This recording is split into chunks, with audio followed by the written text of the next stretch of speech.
नमस्कार, मैं मानवी ठाकुर। आप देख रहे हैं न्यूज 24 फर्स्ट एक्सप्रेस। आज की कुछ ताजा खबरें। आज गढ़चिरौली के देसाईगंज के विदर्भ अपंग बहुउद्देशीय कल्याणकारी संस्था के सचिव वर्षा प्रमोद नांद गांव ने जिलाधिकारी को दिया निवेदन। नेटवर्क नहीं रहने की वजह से देसाईगंज में बढ़ते नेटवर्क की समस्या को लेकर आज निवेदन जिलाधिकारी को दिया गया।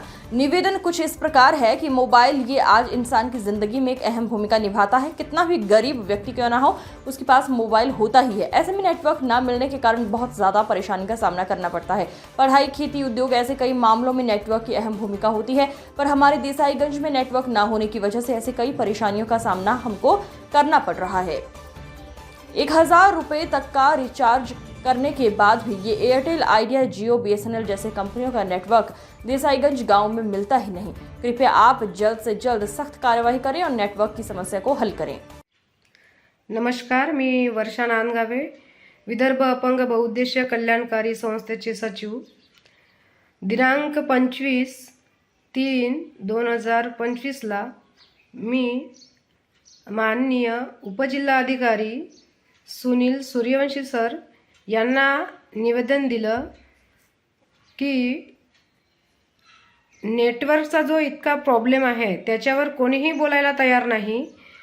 जिओचा रिचार्ज असो, एअरटेलचा असो, आयडियाचा असो, तुम्ही कुठल्याही कंपनीचा रिचार्ज मारा, 1000 रुपयाचा मारा या 500 रुपयाचा मारा या 2000चा मारा, पण रिचार्ज मारल्यानंतर अजिबात नेटवर्क चालत नाही।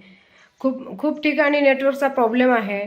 तर या संदर्भात मी निवेदन दिला की ह्या ज्या सर्व कंपन्या आहेत यांच्यावर कोणीतरी आवाज उठवला पाहिजे, कारण आज मोबाईल हा जीवना उपयोगी वस्तू झालेली आहे। प्रत्येक गोष्टीला मोबाईलची गरज पडते, प्रत्येक कामाला, उद्योगधंद्याला, अभ्यासाकरिता मुलांना आणि अनेक अशा प्रत्येक कामासाठी आज मोबाईलची गरज झालेली आहे। आणि मोबाईल वापरत असताना अजिबात नेटवर्क चालत नाही, तर याच्यावर कोणीही बोलायला तयार होत नाही।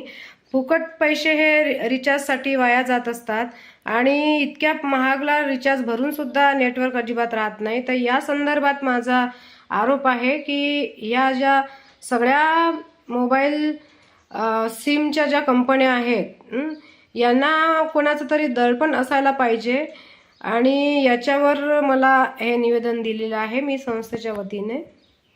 हर खबर का अपडेट पाने के लिए बने रहिए न्यूज 24 फर्स्ट एक्सप्रेस के साथ।